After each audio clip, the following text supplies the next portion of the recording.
Need high-quality video to promote your event, business, or band? We can help. We're Pixel Pond, a video production team based in the Pacific Northwest, providing high-quality content to clients across the U.S. and Canada. Whether you want coverage of your live event to promote for next year, or need a camera and a camera operator for your next big project, we can accommodate projects of all sizes. Your story is important. Visit pixelpondllc.com or send an email to info@pixelpondllc.com to get started today. We can't wait to work with you.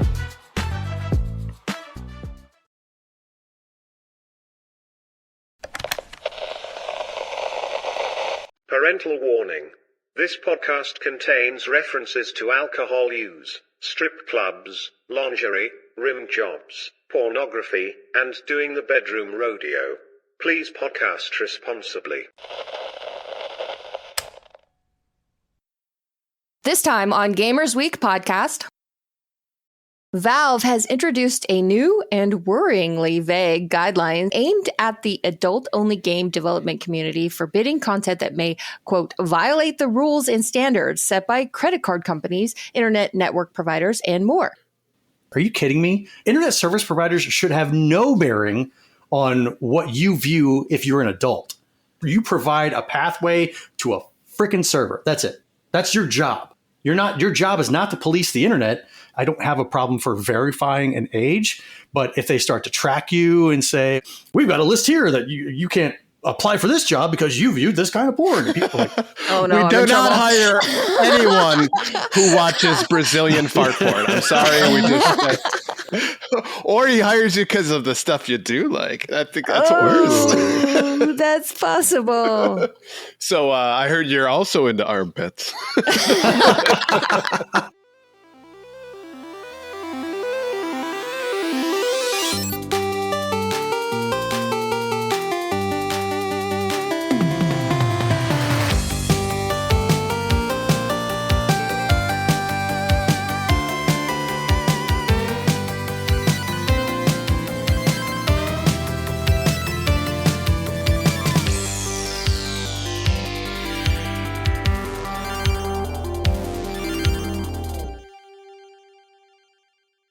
So did you guys see the new teaser for the Mortal Kombat 2 movie with Johnny Cage? yes. I did. Yes, I did. Ryan, you need to pull it up. Right now? Because are we Right doing now. are we doing a section on it, or are you just want me to see it? No, I was just trying to make a cold open and you're making it difficult. So Well, I could just not talk and you guys could do it because there's plenty of times that happens. So go ahead. Caller, go ahead. it's like a parody of 80s action movies. It's really clever and well done, but I have a major complaint with it. Carl Urban has no beard. Oh. Yeah, Johnny Cage didn't have a beard, so. Yeah, I don't care about that. In Carl Urban's entire career, I can't think of another time when he's not had facial hair, and it's weird. And I am deeply disappointed. I need the facial Did hair. he have facial hair at the Bourne Supremacy? I didn't see that. I say, think of like an 80s action film where someone had a beard, besides like Rambo, right? I know it wasn't the thing in the 80s, Right. but I mean, he's had one since mid-90s. Pretty sure. So in the Bourne Supremacy, he had like stubble. It wasn't full-on facial hair. It wasn't a beard. It was stubble. Well, this one, his face is naked, and it's Yeah, I know. startling. I'm so startled. Well, okay, in Dread, he didn't have a beard, but you don't really. Also, I didn't see that. Yeah. Is that the new one? Yeah, you should. It's a pretty damn good movie. New one, 2012 new, you mean? Compared to the one in the 90s. Yeah. I wouldn't call it new. I would call it more recent. Sly Stallone and Rob Schneider. Yeah. Classic. Rob Schneider. Classic. Peak Rob Schneider. I'm sorry. Zach says, I'm having RGB's baby and he's dodging my calls. Ryan, what's up with that? I'm willing to pay child support, is all I'll say. I guess we're live. Welcome, everyone, to Gamers Week podcast. Like the name says, we analyze the best, worst, and weirdest headlines of the past week in the video game industry. This is episode 174, and today is Wednesday, July 16, 2025. Thanks so much for tuning in, everyone. My name is Blue Williams, and I'll be your host for this evening. But as you can see, I am not alone. I do have two fine co-hosts. My first co-host wants you to know that he's never heard of your favorite band because he's far too young and cool and trendy to know what you old geezers are talking about, and he's flexing about it as we speak. Please say hello to Ryan Payne, aka Retro Game Brews. I'm doing both of you a service by being here so that I'm the cool hip one, right? And you guys are, signing up for AARP. So good for you. Hopefully I'll get some of the discounts. Maybe when we go to breakfast, you guys will let me have some of the senior discount plate. Just saying. No, you can go yourself. You got to pay full price for your Well, we're getting a discounted Grand Slam at 3:00 in the afternoon. Wait. Don't lump me in with the discounted Grand Slam here. Zach, you're right. I thought he was going to pause when he said that. I was like, I'm doing both of you. I thought he was going to pause, but he did not. Favor. Missed opportunity. And my second co-host spent his birthday in nothing but a trench coat and his new strappy open cup bra and panty set, and he's never felt more beautiful. Please say hello to the one and only Donnie G. Okay. Why do you feel the need to air my private stuff out for everybody? When we were that's celebrating a part of this me with you. I don't want a lot of people to see. They have to pay to see that, okay? You kept opening the trench coat, so that kind of contradicts what you were just saying about nobody wanting to see. Who wears a trench coat nowadays? So Sanity says Ryan is a Rudy Tooty fresh and fruity guy. Blue is definitely a moons over my hammy gal. Where does that leave me? What am I? I think he's just typing. I have to actually Google real fast. What is a moons over my hammy? Oh, it's like scrambled eggs over on ham on like toast, like toasted bread with cheese. Can I just say something though, just real quick? Sure. When you said the date, you said July 16, 2025. Why wasn't there a 16th in there? What was the This is really what we're starting off with. I'm just saying it was a pet peeve and I had to address it. If you must know, I spend quite a lot of my workday speaking to automated voice answering systems. And so they're like, please state the date you are calling about. And so then if I say July 16th, there's an increased probability that the system will f it up. So at least you had a logical explanation. I just figured you were going to go with it. Well, this is what I said. So, kudos no, to you. I have taken to being extremely specific when I say my numbers. 16.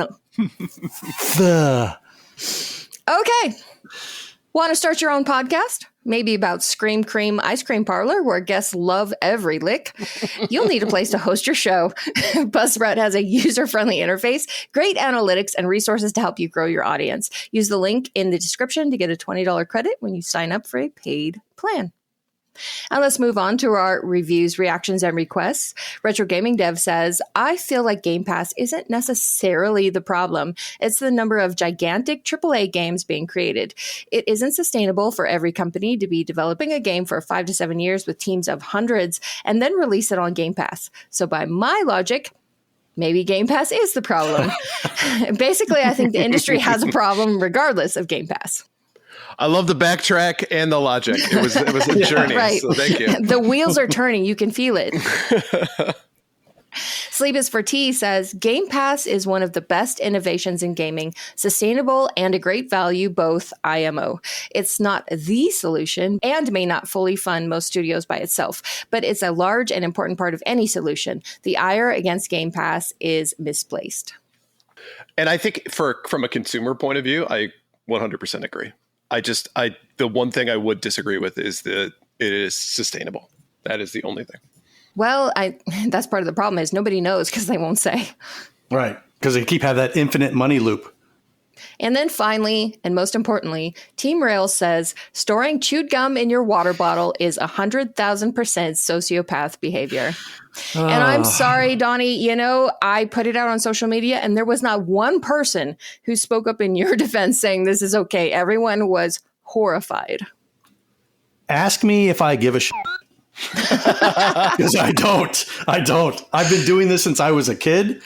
And some of the things I read was like, oh my God, you put your gum in your water bottle and then you drink your bacteria. Well, guess what? The gum is already in your mouth. You're drinking water. You're drinking your bacteria down.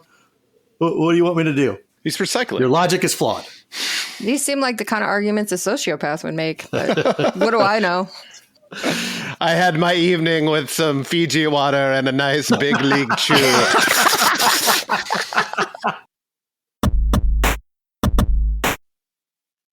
All right, let's move on to our patron shoutouts.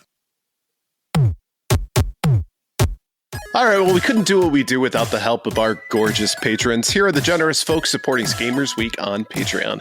Fruitcakes, I hate it when my Schwartz gets twisted pickle pepper. God, that's a tough one to start with. Ducks with Thin Thighs, absolutely the best podcast, a work in progress. Bobson Dugnut, Blues Little Sis, Loud Moth, Retro Blast Pat, B&T Zilla Guy, The Mad Milkman, Heaven Castle Forest, Crunchy Kong, Snacks the Handsome Chef, Frank Grande, Love Retro BTW,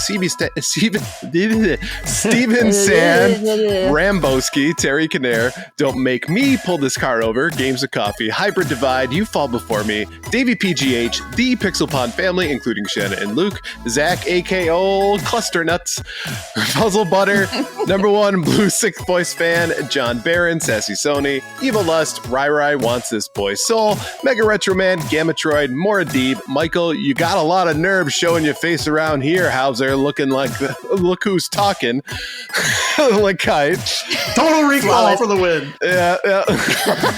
Emo S, Bill Tucker, and you know the beeps, the sweeps, and the creeps.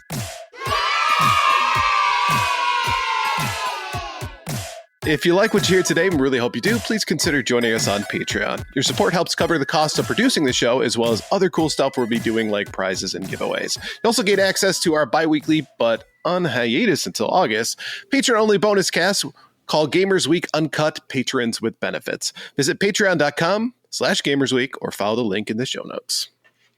You pause there. You get access to our bi-weekly but what? That's along with I'm doing you both. Yeah. Same energy. Should like connect those together. Yeah. That's a lot of extra editing, though. I don't know if I'm in for that. All right, let's move on to the headlines. This headline segment is proudly sponsored by absolutely the best podcast, A Work in Progress. Each episode, George and Zach discuss and rank all the best things, starting with deep dives into every movie in the Marvel Cinematic Universe. This week, they've got a trivia question for us. In Ghostbusters 2, the paranormal investigators are able to pilot the Statue of Liberty, animated by slime charged with positive emotions, using what modified video game console controller? Visit them at absolutelythebest.net or follow the link in the show notes. And I know the answer to this one. And so do I. Ryan, would you like to go first? It is the... Redacted. Daddy's going to pull one out. You are correct. It is the... Redacted. Ladies and gentlemen, look at that. Look at that joystick. Look at how stiff it is. Yeah, just the buttons. Yeah. Oh, so stiff. See, and I, when Zach posed the question, I didn't know it. I guessed the... Redacted. Although, I feel like I would have remembered that if that was the right answer, but I only saw the movie once because it sucked. You've only seen number 2 once. Somebody clip that. Terrible movie. Oh my God. Her opinions are awful. But Zach agreed with me. We both commiserated. We had a conversation about how we couldn't voice our opinions because we would be flogged for doing so. And see, that's happening. Some people like that. Zach, I'm judging you. Just want to let you know. Yeah, absolutely. I mean, I can understand people who say like, oh, it's so much. It's not better than the original Ghostbusters, or it's a step down from the original Ghostbusters. I actually loved it. I was, I think, 11 years old when I saw that movie. I thought it was great. I thought it was fun. I still think it's a fun movie. There's nothing wrong with Ghostbusters 2. A great soundtrack as well by Bobby Brown. Charged with positive emotions. I'm waiting for the Okay, justification here. Yeah. All right. So, yes, there is a little bit but you're watching a Ghostbusters movie. All right. They use proton packs. So there's a lot of suspension of disbelief. Apparently, positive emotions just the bridge too far for you. And I think the rest of us just enjoyed the ride. Pseudoscience. Go ahead, as long as it's consistent within the world building. But when we go beyond pseudoscience into positive emotions, I was like, okay, you lost me. You were probably a fan of the negative emotions fueling the slime and making everything dark and bad, right? Those are far more realistic. It's just the other side of the coin. So there you go. It's virtually a podcast. Slime. Yeah. It's virtually a podcast that says Ghostbusters 2 is my favorite. And you know what? High five for that one. There we go. No. Pacific Rim was not awesome. I didn't see Pacific Rim. Or its counterpart, Pacific Rim Job. More people saw that, I'm pretty sure. All right, let's get into the week's headlines. Valve has introduced a new and worryingly vague guideline aimed at the adult-only game development community, forbidding content that may, quote, violate the rules and standards set by credit card companies, internet network providers, and more. It's not precisely clear when Valve introduced this latest rule stipulating what developers shouldn't publish on Steam, but appears to have been added sometime in the last couple of months. So what's now banned from the platform? According to Valve, content that may violate the rules and standards set forth by its payment processors and related card networks and banks or internet providers. Banks have long been skittish about providing services to businesses where sex and adult entertainment may be a factor, but their inconsistency has proven a challenge for business owners, which might be where Valve's own decision to err on the side of vagueness was born. The vagueness of Valve's wording means confusion and concern among adult content developers is likely to intensify as they grapple with the reality that financial institutions may now be the ultimate arbiters of ever-changing acceptability on Steam. And some have expressed concern that this new authority may start impacting the availability of LGBTQIA plus content as corporations buckle to appease the U.S. government's continuing attack on queer rights. YouTuber Noah Fuel Gaming perhaps summarizes it best on their social media post. Banks like Visa and MasterCard are now backdoor moral authorities. They already pressured Patreon, OnlyFans, and others to remove not suitable for work content. Now Steam is next. Queer content gets flagged as explicit even when it's PG. If banks raise a fuss, they'll nuke anything that could be controversial, and they'll say it's out of our hands. Corporate cowardice in action. Valve hasn't yet publicly addressed its new policy. So we're letting banks decide on what's decent when I can go to a strip club and use my credit card to get a cash advance to pay the stripper for a lap dance? Sounds like someone's had experience. I'm just once or twice. Once or twice. But that service fee, man, that's ridiculous. A fee for service. I like it. So Sanity said Ryan's hentai game collection, which I think we've said both mine and Blue's hentai. I don't have a hentai game collection. You just consume the media. You don't actually play the game. So only when it's free. This is, as Noah Fuel says, backdoor moral authorities. I doubt that Visa and MasterCard would enjoy being called out about their backdoors, but it is correct. This stuff is not illegal. It is fully legal. And yet you have people willing to say, you can't sell this stuff because someone somewhere is upset, and the money speaks more than the laws ever will. And the targets, they said previously, were Patreon, OnlyFans, but you can go on any major porn producer's website and use your credit card. In fact, I think I've heard some of them won't even accept any other currency besides your credit card. So you can't use your PayPal or something like that. You have to use credit card. So if that's the case, why is it that they have the right then to limit some other platforms' use of adult content? I mean, if it's illegal, I totally get that. They don't want to be associated with that. And to be honest with you, that's more on Steam than it is on anyone else. And I would imagine Steam has a lot of guidelines when it comes to that kind of stuff. Well, yeah. And previously Steam has said, we'll allow anything if it's not illegal. Right. And then this is like a big old backtrack. From will allow anything that's not illegal to you shouldn't publish anything that might be objectionable to literally anyone. And I think the kind of pressure that they're getting is from the credit card companies and the, like they say, internet service providers. Are you kidding me? Internet service providers should have no bearing on what you view if you're an adult. You provide a pathway to a freaking server. That's it. That's your job. Your job is not to police the internet. I don't have a problem for verifying an age, but if they start to track you and say, we've got a list here that you can't apply for this job because you viewed this kind of porn. And people are like, oh no, we do not hire anyone who watches Brazilian fart porn. I'm sorry. We just, or he hires you because of the stuff you do like. I think that's worse.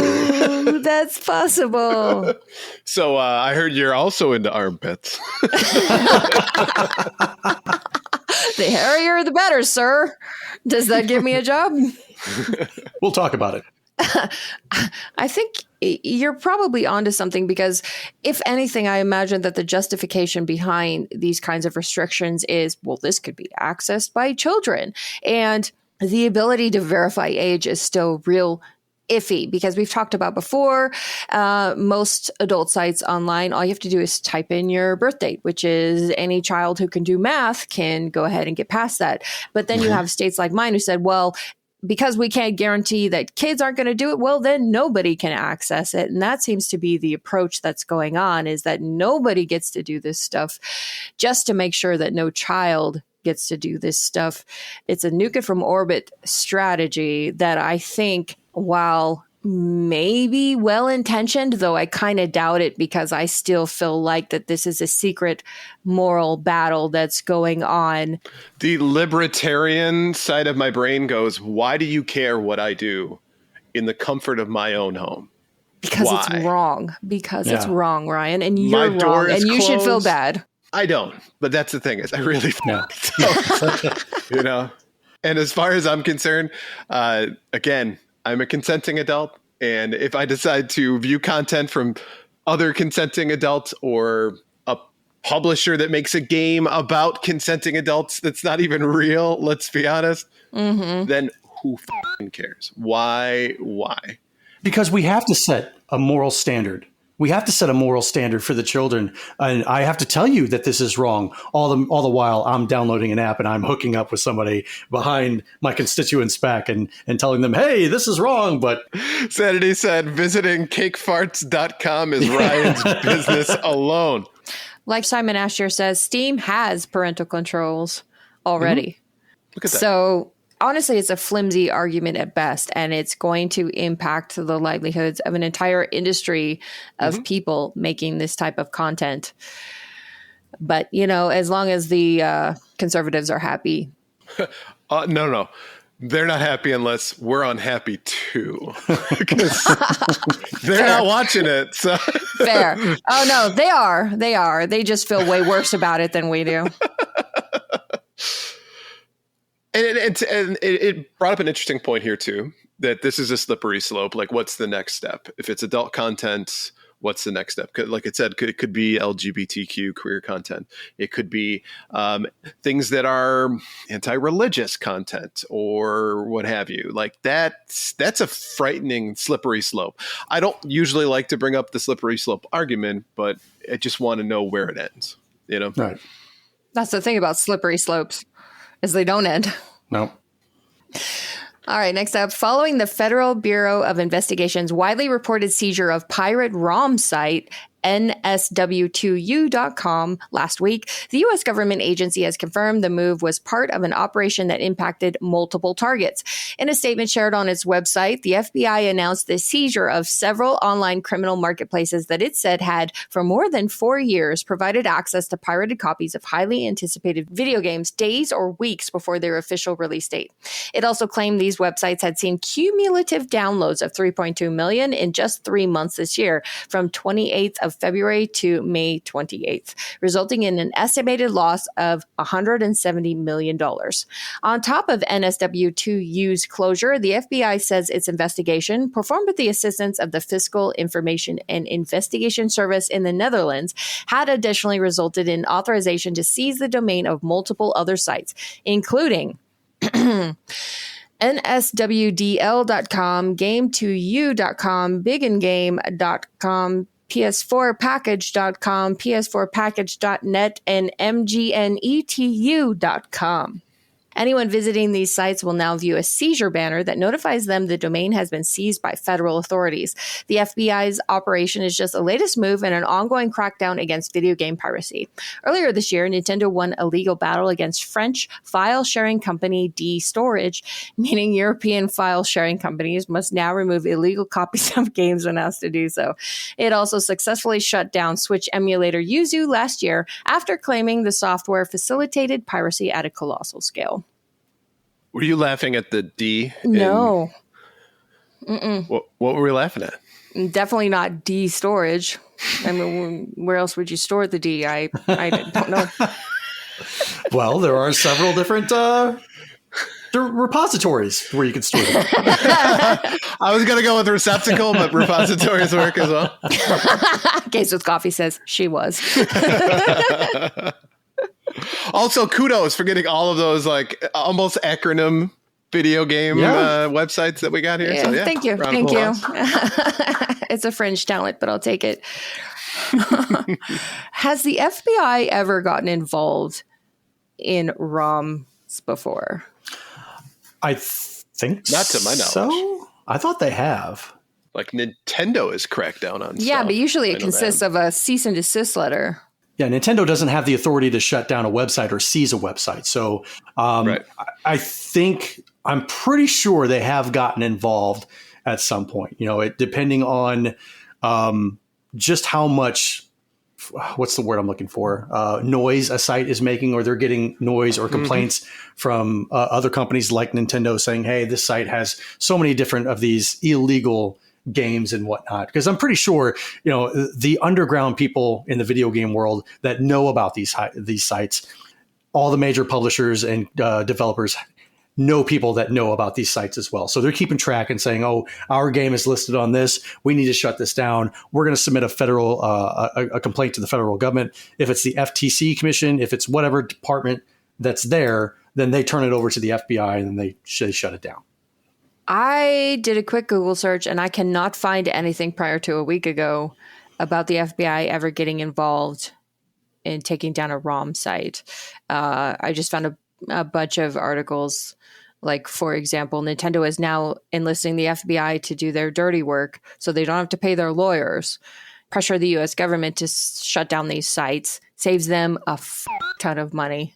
Yeah, because they're going to send a cease and desist letter, and that the people who own the website may or may not comply with it, right? They'll be like, screw you. Yeah, you can't touch us. We're anonymous. You can't touch us. And then the federal government comes in. It's like, oh, bam, you're banned.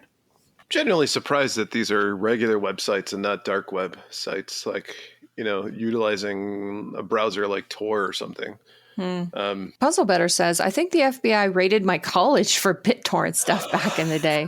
I feel like they've been doing stuff like this, if not for ROM sites. Just reminded of the IT crowd thing. Like, would you steal a car? Would you shoot a policeman? Would you steal his helmet and take a dump in it? Would you send that policeman's helmet to his mourning wife and then steal it again? No. Downloading illegal movies is like stealing. I mean, getting the FBI involved, that's big guns. It is. I'm curious. So it said something about being based in the Netherlands. So is this outside the U.S. as well? Yeah, they partnered with this Dutch agency. So where are these servers being housed is the question. Do they have the jurisdiction? That's the other question. I mean, the FBI, the FBI can certainly, if there's money involved that's coming to the U.S., they can certainly get involved. But very, very curious. Because that requires a huge investigation if it's international versus domestic. So to your point, big guns, big money spent by the government to take care of this. And I'll be honest. I mean, we've talked about this before. If it's current gen stuff, I don't mind them going after people who are pirating stuff. Yeah, but it's a whole different level when you're getting the FBI involved versus just lawyers. Do you think they're going to go after like Pirate Bay and take that down, and then you won't be able to get your Sega Saturn ROMs anymore? Is that what you're concerned with? It'll pop back up. If they shut down one site, somebody like in a week, less than a week, somebody else will spin up another server and say, here you go. Secret information to everybody else here. Don't tell anybody. That'll get passed around like wildfire. Hey, it's another server with all these different ROMs and videos and all this stuff. It's the problem is when you try to make money off of it. Yeah. That seems to piss people off. Anything else? Like, right? I don't know. I think even if you do it for free, Nintendo would like to squash you. Nintendo would, yes. I just don't know if the authorities care if you're giving away content for free. Well, it depends on how much you've bribed them with. That is true. Because I seriously don't see why any government agency would really need to get involved in this otherwise. And at the end of the day, as it said, it lost revenue for Nintendo or whatever of $170 million.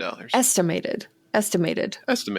But I mean, when if you're downloading ROMs, you're like, sure, give me all 120 ROMs. You wouldn't buy that much. You would buy maybe one game. No. So I think those estimated loss of revenue numbers are complete nonsense. I think it's because they try to attach some sort of monetary value to each game and say, well, if you're making it for free, then it has the potential to be purchased. So in theory, it is a loss for them, which, I mean, like you said, it's complete bullshit because nobody's going to spend money on the Rocketeer for the NES. And that's the thing is it doesn't say that they were selling current games. Well, it said here that a lot of them were before their official release date. Yeah. So they got to be newer stuff, right? Or at least I would imagine majority of them are, right? I wonder where they're getting the ROMs. That's the other question. Is it where people who are getting those press copies are sending it off to their friends and then letting them download it? Because somebody's got to be able to get the information to these folks to sell this weeks in advance. Well, again, even if you're doing that, you're violating an NDA. Right. That's not the FBI's business. Well, what I'm saying, though, is if you want to take care of these ROM sites to prevent them from being able to get those, find out where the source is coming from, and you cut off the entire supply chain for those. Right. It could be a jilted employee, that's in the crunch. Could and be. He's like, you know what? I'm not going to see any extra money from this. You know what? Screw these guys. Here you go. Here's the ISO file. And then they get slapped with a grand larceny charge of $170 million because they got all those downloads. So true. They are probably looking for Gary Bowser 2.0 to make an example of, even though it doesn't seem to have worked. Sanity makes a good point. The press copies are digitally marked to know who got which advanced copy. So if they're able to do some sort of forensics and like, okay, well, it came from this press copy. This person was given this press copy. There you go. But that doesn't necessarily mean that person was responsible for releasing this information. It could have been stolen from that person. It's funny that you say that. You said same with SAG. So I'm assuming SAG after the Screen Actors Guild.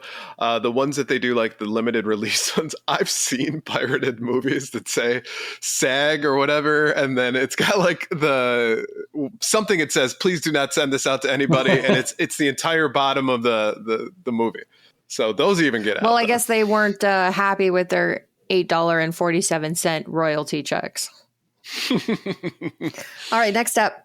The director of the upcoming Resident Evil movie has discussed his vision for the adaptation, including plans to shift away from the source material in some ways, and is expecting online hate because of it. In the new issue of SFX magazine, Zach Kreger said he isn't aiming to be completely obedient to the lore of the games with the film.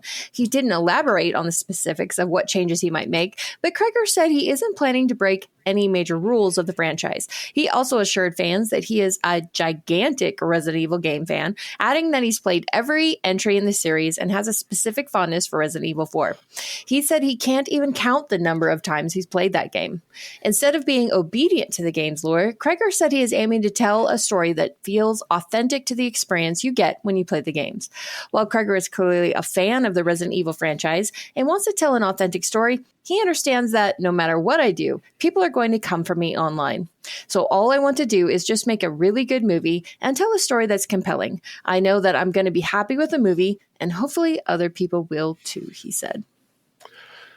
With all the CEOs that we've been getting that have been sending out absolutely awful messages, I know I'm going to get hate, but I'm trying is such a breath of fresh air, which is strange to say. Yeah. And personally, I'm not a huge stickler for lore, right? I don't think movies that have a source material always need to stick specifically to the content that it's coming from or the IP. Because the medium is often different, the time frame in which you're trying to tell a story is going to be different as well. So you don't have hours of a game, you've got 90 minutes to tell this story. Now, if it turns into like a rom-com, probably not my flavor of Resident Evil rom-com. Just have Jill and Leon chasing each other over a field of flowers. Yeah. the liquor is in the background taking pictures. It's great. Yeah. They were meant to be together. But it sounds to me like he gets the game. He gets the feel of it. He's just going to tell a different story. And I guess I don't mind that. I really don't. Yeah, I don't mind it at all. I always go back in situations like this when people are complaining about, well, it's not exactly the lore. I go back to Harry Potter 1 and 2 when the movies were enslaved to the books. And those two movies were not good. The movies took a noticeable increase in quality starting with the third one when they said, we're going to capture the essence of the book, but not like every single story beat and every single word of dialogue. It's much more important to capture the spirit of it, as long as, like he says, you're not violating any major rules, than it is to be a slave to what works in a video game, but may not work in a different medium like a film. I mean, if you really want to follow along, scene by scene, word by word, TV shows that have 100 episodes, conceivably, those type of shows do a lot better. But I still don't mind when it deviates from it to just tell a story that's interesting. If it's interesting and it's fun and, there's going to be points at which I'm going to jump out of my seat and or be emotionally involved in something, then cool. I'm totally cool with that. My example, and I know I'll get hate for this one, but I really liked Halo. I thought that was a really great job. And I know a lot of people had disagreements for some of the content as well as political things. Don't care. I just enjoyed it. It was a good experience. And it was kind of cool to see the Spartans interact and be more than just a robot. And it was kind of cool. And I liked it. I mean, I felt bad when people complained that they introduced sex scenes because Master Chief was not supposed to be a sexual being. I was like, oh, that sucks. Did he keep the helmet on? He should have during sex. I would have asked for that. Oh, but he didn't? Okay. All right. I think if you keep the helmet on, that's like keeping the socks on during sex too. No, that's totally different. Socks are, and the helmet is like cool and sexy. Except when he gets too into it and knocks you out because he bangs it right into your face. That's a hazard I'm willing to risk. Come on. In the wintertime, when it's super cold out, you threw off the covers because it's so hot underneath there, and all of a sudden you start shivering while you're like, okay, I'm glad I kept my socks on. What if you're in the cabin in the middle of the woods with like just a log, a wood fire heater to keep you warm, and that's it? You want to keep your socks on. Nice pair of full socks. No. Simon Astor says, me, cabin, Master Chief, slow down, taking notes.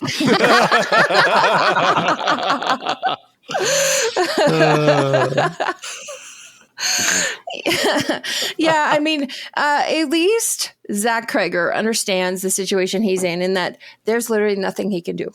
He is going to upset a good portion of Resident Evil fans who will not accept anything less than 100% accuracy to the lore, even if it's a really good movie otherwise. And let's be honest, the history of Resident Evil movies, there's no way, and I do realize that this could be jinxing it, there's no way this could be worse than the Resident Evil movies that have come before.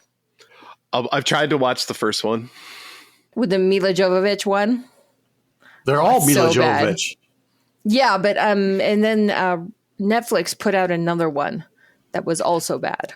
I haven't Super seen bad. Where they that made one. Leon like this sniveling, whining little wimp. And I was like, oh my God, what did they do to my boy? my boy. Not my Leon. It was so bad. I didn't mind the first one. Then subsequently, the next couple of ones that came out, that's like, they're campy fun, but it's like, you don't take them seriously. I heard there was a lot of jump in the shark kind of moments as well. Yeah, absolutely. Yeah. It's There's like only over so the many top. times you can jump the shark. And I think there's like 6 or 7 of them. I don't know. Nice. I think I may have watched through 3 and I couldn't do it anymore. Resident Evil 5, straight to home video. Pretty much. Tegan85 says they made insane money in China. If they deviate from the source material just a little bit, but they still have the core principles, the Umbrella Corporation, Yep. maybe Raccoon City, although you don't specifically have to state it there because there are other environments from the franchise. Mm-hmm. And zombies. You have the zombies, you have the Umbrella Corporation, you have some of the core people like Chris and Claire Redfield, Jill Valentine, whoever. As long as you have a sprinkling of those, I think you'll be fine. They should turn the zombies into jilted fanboys, right? It's like they're running after me. The bloodlust, though, would be far more. It would be off the charts. All right. And last up, the UK Games Trade Body has moved to explain a BBC breakfast segment in which its CEO appeared alongside an erroneous retro game setup. UKIE CEO Professor Nick Poole, OBE, appeared on the British morning show, which has an average viewership of 6.5 million, to discuss the rising popularity of retro gaming in the UK. However, what attracted the most attention on social media was the setup of the retro consoles the CEO brought along to the BBC. Notably, the display prominently featured a Super Nintendo with an NES cartridge for Super Mario Bros. Inserted into its game slot, somewhat undermining the retro credibility of the section. Following the broadcast, UKIE published an explanation for the mishap, claiming the wonky Nintendo setup was the fault of the BBC Breakfast studio team and not Poole. For transparency, the studio team set up the in-studio display independently and handled the placement of the consoles. Unfortunately, we couldn't adjust it whilst on air, a spokesperson said. However, many social media users criticized the mishap.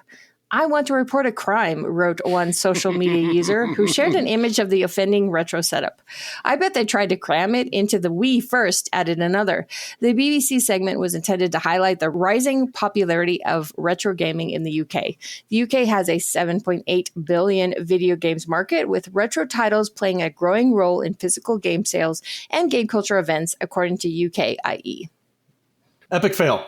You had one job. One job. And you know what would have been worse if somebody would have tried to stuff like a Sega Genesis or a Mega Drive cart in the Super Nintendo. Then they would have gotten hilariously roasted. At least this one, they're keeping it in the family, NES and SNES. Only because it would fit. Right? I mean, if it fits. If it doesn't fit, you must have quit. If it fits, I sit. I mean, and it's interesting because Davey from our Discord said, "Oh, I'm going to try this for science," and then he posted a picture of of Super Mario 3 in a Super Nintendo and said, "Oh, it actually fits pretty well." So, I mean, I have a couple questions about this. Is this the studio staff of BBC Breakfast taking a bullet for Professor Nick Poole? Because the wider shot is the game setup 12 inches in front of the media talent as they're having this discussion. So did he not see that from where he was sitting and say, that's not right, we need to fix it? Or, like Simon says, I thought they were being deliberately dense in order to build engagement. Post the wrong answer and you'll get 1,000 people to correct you. Which it's working because we're talking about it. Absolutely. And then again, if Nick Poole is bringing a selection of retro things to put on display, I mean, you could bring a game that fits in the console you brought. That's not that difficult. Yeah, I didn't see a Super Nintendo game on display. So there is a part of me that wonders, are we just trying to save face here? The other piece is that if it was set up by the studio staff, that tells me that they don't have anybody who is a millennial or Gen X on staff. Oh, that's true. Right. They would have looked at that and went, no, that's wrong. Yep. Somebody's putting it together like, oh, they used to blow in these things or something. I don't know. You could say it's splitting hairs, but then again, it's about as dumb as putting a cassette tape in a CD player. If it fit, Yeah. I'd say this is probably more equivalent to putting a cassette tape in an 8-track player. Games with Coffee says, nothing angers retro gamers more than inserting the wrong thing into the wrong hole. I know what I said. Giggity. Games of Coffee with the innuendos, that just gives me such a smile. With the innuendos, yep. But, at least video games are making an appearance now on morning breakfast shows, which are kind of like snooty. So like Regis and Kathy Lee, I know they're not on TV anymore, but it would be like that's kind of a dated reference. But yes, if Regis and Kathy Lee were discussing retro games, this is probably how it would go. That show's so old that if they had a staffer who was under the age of 25, they still would have gotten it. I think Regis and Kathy Lee probably would have called. It was like, what are you doing? You're putting a Nintendo game in a Super Nintendo system. Like, what's wrong with you? You're putting a Super Nintendo game into a system. What's wrong with you? Yes, that's what I wanted out of this segment. That's exactly what I wanted. Thank you, Ryan. All right, let's move on to our top 3 new releases. All right, first up is Eric Schulm. Sure. The Stolen Dream, PS5, Xbox Series X and S, PC. Experience an isometric, narrative-driven stealth game and join Hannah's adventure in the vibrant city of Eric Schulm. The mysterious disappearance of her brother Herman ignites a chain of catastrophic events that forever change their lives and their fate of the entire city. Next up is Wandering Village for PS5, Xbox Series X and S, PS4, Xbox One, Switch, and PC. The Wandering Village is a city building simulation game on the back of a giant wandering creature. Build your settlement and form a symbiotic relationship, with the Colossus. Will you survive together in this hostile yet beautiful post-apocalyptic world contaminated by poisonous plants? It's a question. Now, Donkey Kong Bonanza coming out for Switch 2. The big guy is back, and he's not alone. Explore a vast underground world with Donkey Kong and Pauline by smashing your way through it. With DK's brute force and Pauline's special singing abilities, you can crash through walls, carve tunnels with your fists, punch straight down into the ground, and even tear off chunks of terrain and swing them around and throw it into ground-breaking exploration. The more you smash, the more area opens to explore. So taking a look at these, Donaldo, what are we going with this week? The more you smash, the more areas open up to explore. I like that. I like that. I really do. So first off, the Wandering Village, city building simulation. I don't do sim games really anymore, so that's one's going to be out. I did take a look at the play for Eric Schulm, The Stolen Dream. I do like that isometric overhead third person play style. It reminds me a lot of Shadowrun, and I loved the visuals in this game. So I think that one is worth checking out. However, my pick this week would be Donkey Kong Bonanza. Bonanza. If I owned a Switch 2, which I do not, but I've been looking forward to playing this game. I thought that this game looked incredible whenever I first saw it. I love the gameplay. It's about time that Donkey Kong had its own game like this again. And I'm looking forward to watching some people play Donkey Kong Bonanza and living vicariously through them. Very cool. Blue, what about you? So Games with Coffee in the chat points out that Fatal Labyrinth game is out this week too. The weird Pac-Man Metroidvania. I considered putting that in the top 3, but that's a Bandai Namco game. And I thought that maybe it would be nice to highlight a game from a small publisher that actually needed the attention. So that was ultimately just the deciding factor between Fatal Labyrinth and The Wandering Village. I like the small developers. Small developers. You probably have never heard of them. So Eric Scholm, The Stolen Dream. This is an interesting one because it looks like an isometric stealth game, but it's mixed up with really high quality but AA cutscenes. And it's kind of an interesting combo. I don't necessarily love stealth games enough that I want to play an entire game of it. And that's something of the reviews I've heard of this, is that it's great if you love stealth for an entire game. But I still kind of appreciate what they're trying to do, and I'm not against it, but it's not my first choice. The Wandering Village looks like if Studio Ghibli decided to do a city builder. That's what the animation and the cutscene looks like. It looks like Studio Ghibli. And the early reviews of that one are really, really overwhelmingly positive. So that deserves some attention. And then Donkey Kong Bonanza, the early review scores of that are also overwhelmingly like 9s and 10s.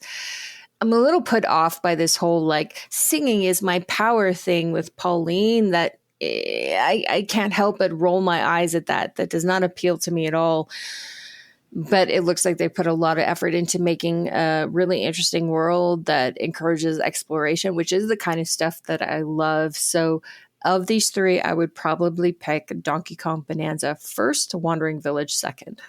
Nice. And just to correct you, it was Shadow Labyrinth, not Fatal Labyrinth. Okay, well then you're correcting Games with Coffee, because that's what he typed in the chat. Oh, okay. Anytime she can shift the blame to someone else. You know? It wasn't me. It was that guy. I got That's nothing to right. do with It wasn't me. It wasn't me. What about you, Donnie? Yeah, what about you, Donnie?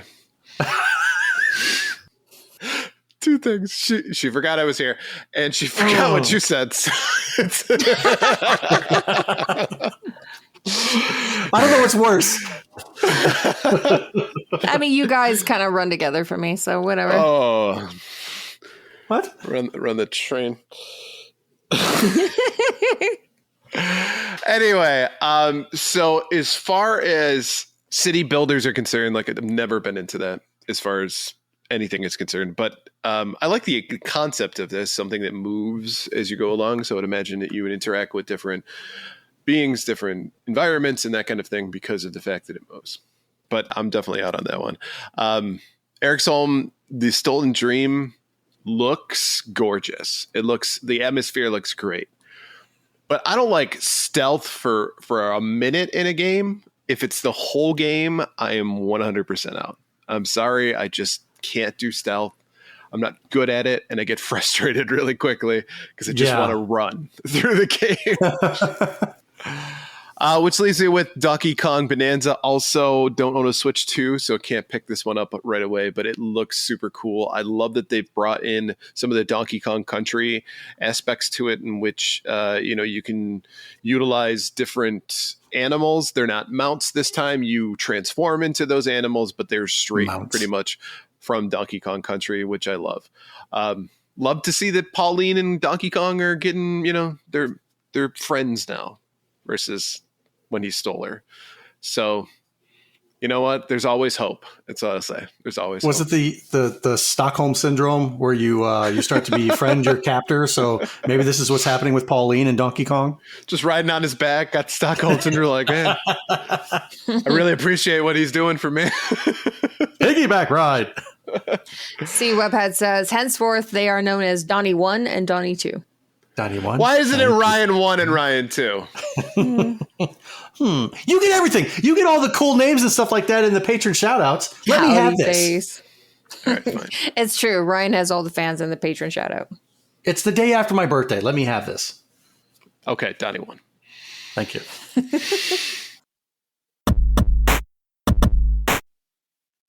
Before we move on, let's take a quick break to talk about our sponsor. This segment is proudly sponsored by the Retro Game Club podcast. It's a fantastic, family-friendly retro gaming podcast. In each episode, Rob and a guest pick 2 games to play and discuss, as well as news, interviews, and other topics.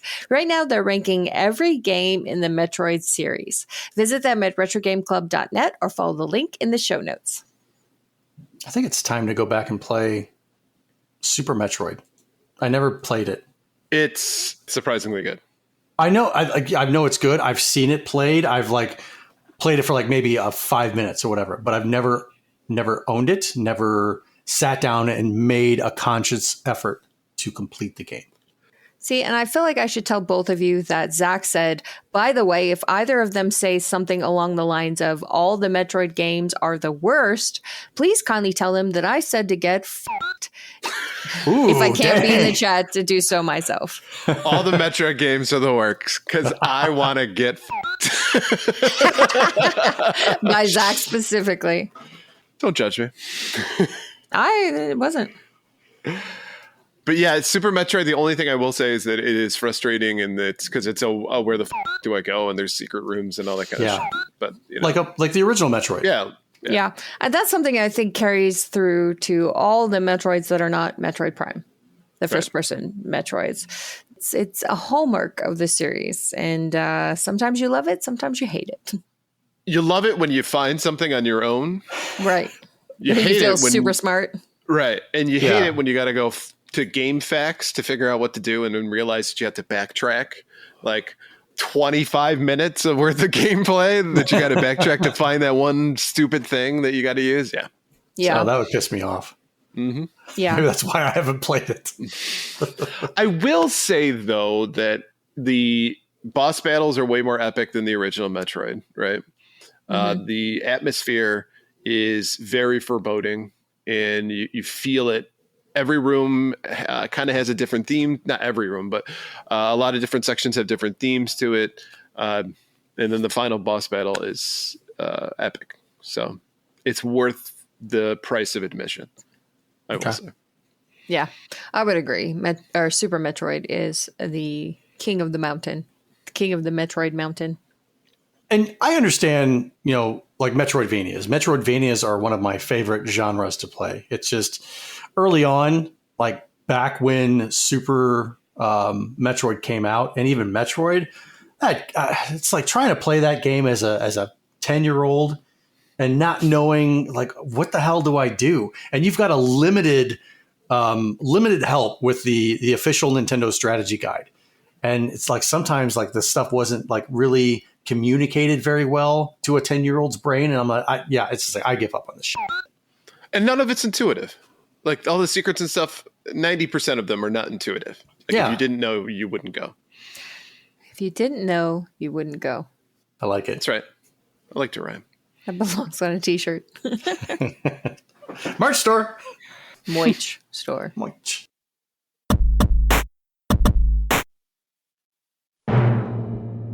And now, it's time for the very important poll. Every month we post our VIP, which is a very important poll. If you'd like to participate, follow us on Twitter and Blue Sky at GamersWeekPC. This month's question is, Final Fantasy turned 35 this year in North America. What would you consider to be the golden age of the series? In the fourth slot, 14 through 16 came in at 2.5%. X through 13 got a whopping 6.3%. Coming in third, which is 1 through 6 at 36.3%. And taking the top spot, which is considered to be the golden age of Final Fantasy gaming, 7 through 9 with 55%. Now let's take a look at some of the comments from the poll. Chaotic Neutral Observer says, can I pick 4 through 8? No? Okay, I'll pick A, but only if you let me include Final Fantasy Tactics. I'll allow it. I'm saying no. I'm going to give it a thumbs down. You're a hard ass. We asked a specific question. We said, these are the ones. Almost There's no nobody adding, answered subtracting. without putting their own qualifiers. And that's what makes me mad about the comment section on polls. I didn't know you were such a rule enforcer. I am a stickler. It says what it says. We didn't give a other comment option. These are not. This is it. You have to choose. Because I got to choose on the show. And I can't be like, well, you know, if you add Sturgis Cerebrus to this, does this count? Nobody counts Sturgis Cerebrus. I know, but the point being, as far as we're concerned, it has a specific thing that we are following, and we're going to stick to it. So, okay, in that regard, where does Final Fantasy Tactics fall into this? At this moment, I don't care. Games with Coffee says, hey, I liked Cerberus. Sarge Smash says, I'll roll 1 through 6. I get why folks would like 7 through 9, but my favorite of those is Final Fantasy 8. Is that right? Okay. I take Final Fantasy 9 or Final Fantasy 6 over it. Yeah? 6. 4? Sorry. 4. I'd take Final Fantasy 4 or Final Fantasy 6. I don't like those numbers over it. I also love the original and Final Fantasy 3. Even Final Fantasy 2 is as bad as, did you say stupid Romans? Stupid Romans and their numbers. I'll take FFIV. Even Final Fantasy 2 isn't as bad as its reputation, quite good on Game Boy Advanced, and Final Fantasy 5 has loads of class chicanery, even if I don't love it. Biggs WB says 4 through 9 for sure. 1 was a really good start. 3 was great at advancing on the formula. 4 through 6 are all around amazing. And 7 and 9 are also amazing. 6 and 9, giggity, being the peak of the era, in my opinion. AOI says 7 through 9 because I was a teenager when those came out. And everyone remembers the stuff during that time in their life as the best. Though for the record, this only applies to 7 and 9 and Tactics. 8 was a horrible curse on gaming. I will not be taking questions. That is somebody saying something at the podium, saying like, blah, blah, blah, blah. Nope, sorry. And that's it. I'm done. Oh, wait. Mic drop. Boom. And Moko Atako says, I've yet to play a Final Fantasy game I didn't like. Although I'm sure I'll get there. Each of these has a golden title that I will fight for. So I'm going to let Ryan go last. Blue, what's your favorite series of Final Fantasy games from this list?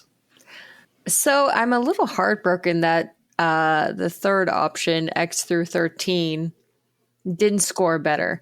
And I'm going to blame 13 for that because I think 10 and 12 are the goats of the series. And then 13, everybody was just like, what the f*** is this nonsense? And I think that destroyed the vote. And I see Ryan has an opinion. He's so eager to share. When you say the goat of the series, do you mean the whole series? I do mean the whole series. That is the words that came out of my mouth, 10 and 12.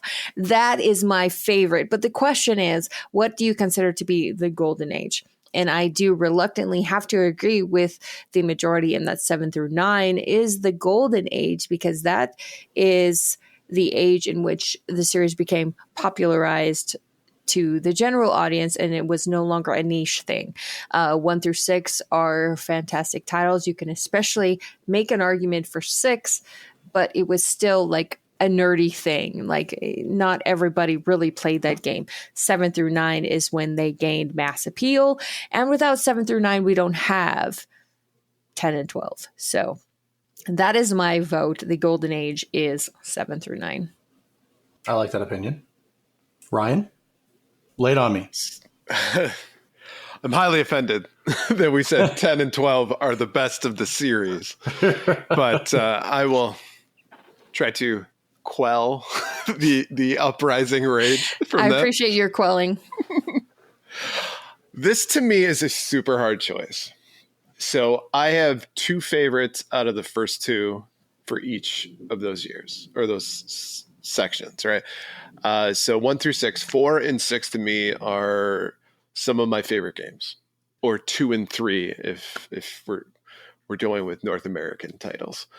4 I think is super underrated. It's really, really well done. The story itself maybe isn't as strong, but it consistently is a fun game, and it's interesting, and there's a lot of plot twists, and I like it. 6 is fantastic. I mean, to me, that is probably the best Final Fantasy game that's ever made, was 6. From a musical perspective, from a gameplay perspective, from a story perspective, all tied in perfectly. It's if you want to put it out there, it is probably within my top 5 games of all time, right? And the only other RPG that I like more than that one is Chrono Trigger. That being said, 7 is the one that really got me into RPGs. And I have a special affinity for it. Just recently beat it. For like the 17th time? The game, right? More than, yeah. Okay. Well, if you must know, that's what I was doing before the show started. But it's, and it's way more than 17. It's a game that has a lot of side plots and stuff that are fun and entertaining. And actually, this last time I played through it was the first time that I had ever beaten Emerald and Ruby Weapon, which are the 2 hardest bosses in the game. So very proud of myself for that.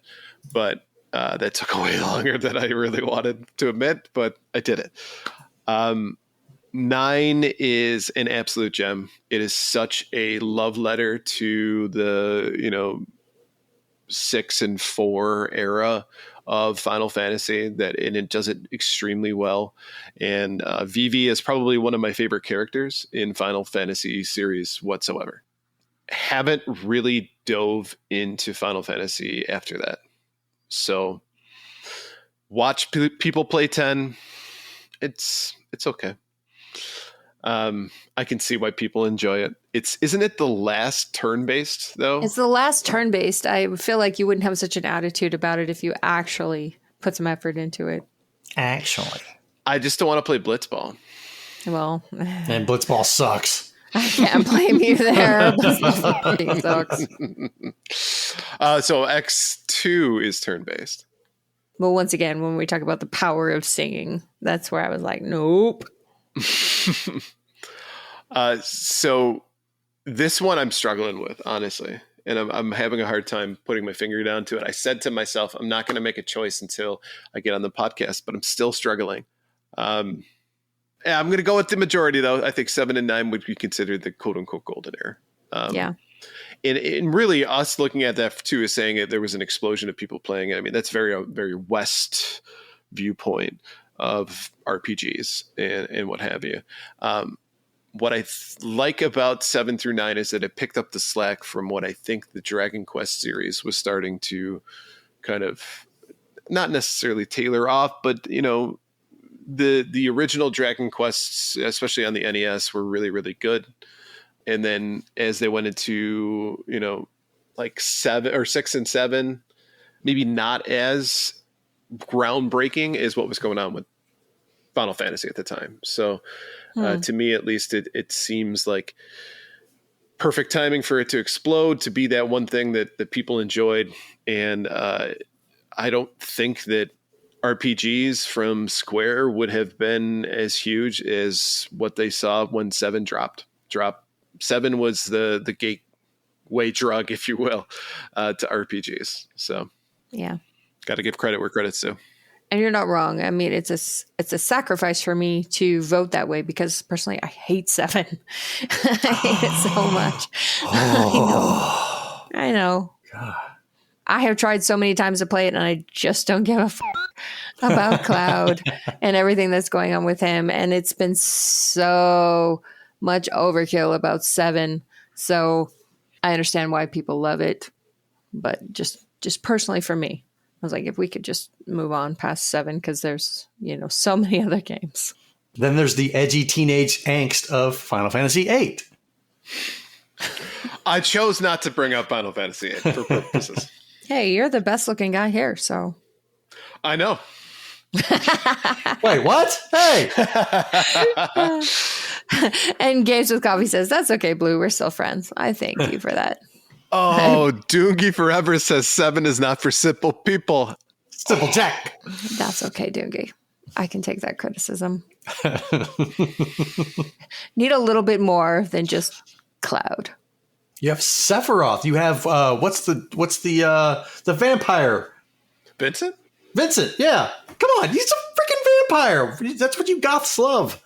Normally, He is yes. super emo. He is super, I would super agree emo. with you. Just too much. It's just too much for me. So, Donnie. Yeah. What about you, Tommy? So my experience with Final Fantasy was 1 on the NES, 2 on the Super Nintendo, and then 3 on the Super Nintendo. And I thought 3 was like, I like 2.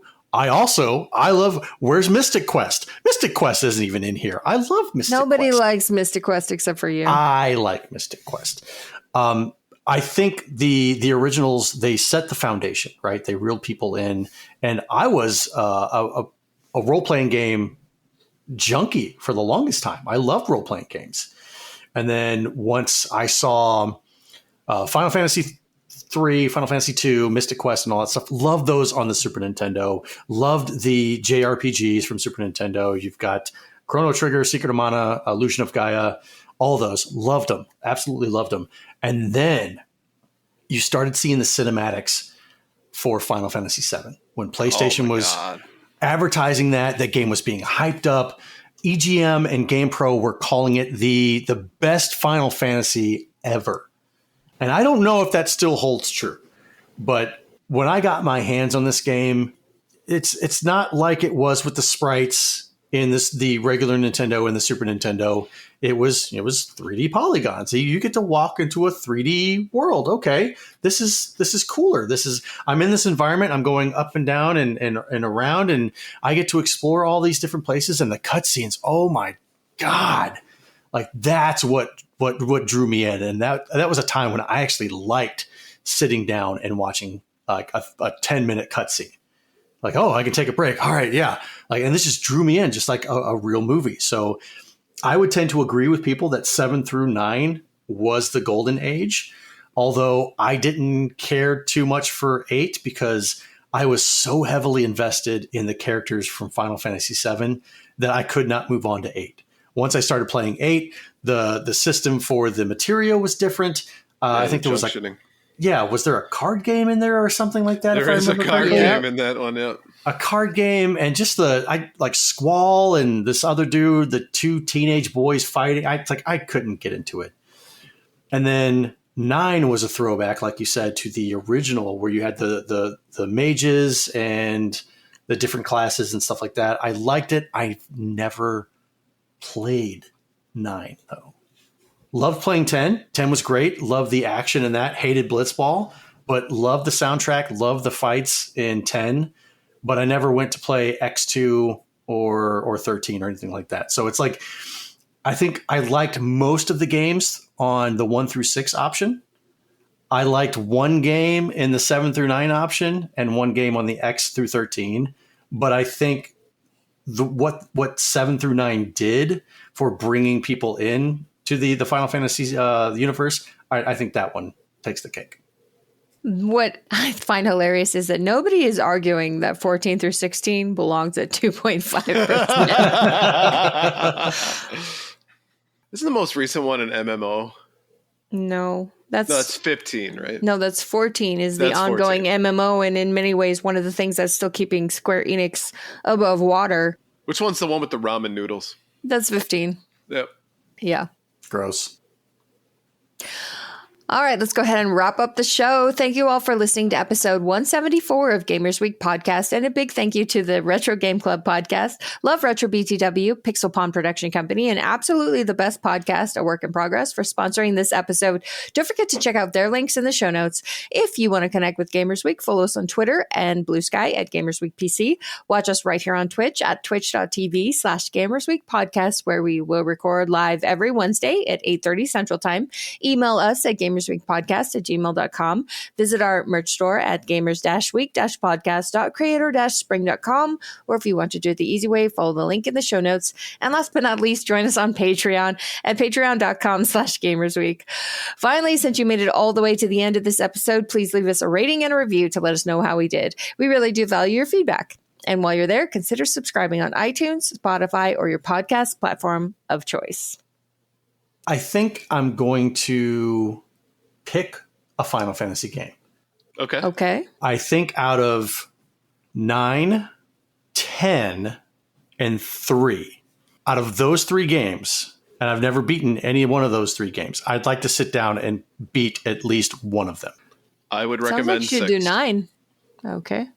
6, 9. All right.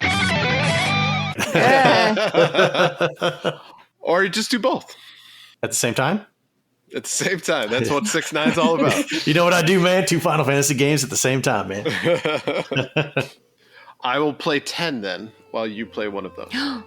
Ooh. For the record, you only have to play like 2 Blitzball games. They suck, but you can get through them. It doesn't matter if you lose. Do you think there's a streamer out there who just plays Blitzball Yeah. and streams it and that's it? Yeah. We should look it up. We should raid them. That's going to do it for us tonight, guys. Thank you so much for hanging out with us. We'll see you next week. Have a good night. Have a good night, everyone. Bye.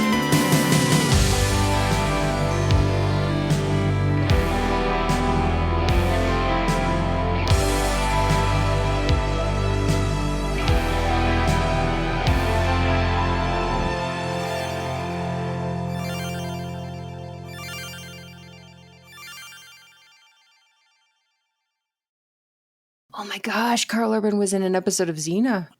Ooh, Warrior Princess. Yeah, okay. Yeah.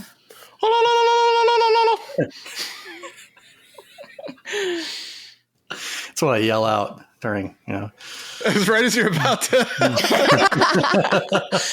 I mean, it's good to have like a catchphrase, right? As you're Of about course.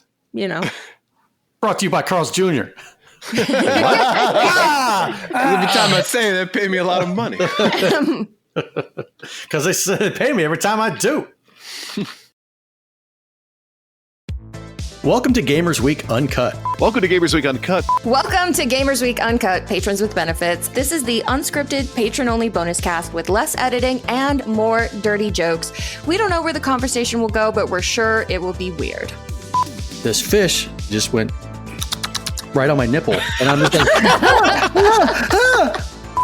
I Google Street Fighter 6. The first search result that comes up is people think they can see Ryu's in the Street Fighter 6 reveal. Listen up here, kids. You're not going to want to get one of those VDSTDs things, right? Make it fall off. When you go, grab a pro. You'll be doing it for America. that was perfect. If you want to hear weekly episodes of our patron-only bonus cast, join us at patreon.com/gamersweek.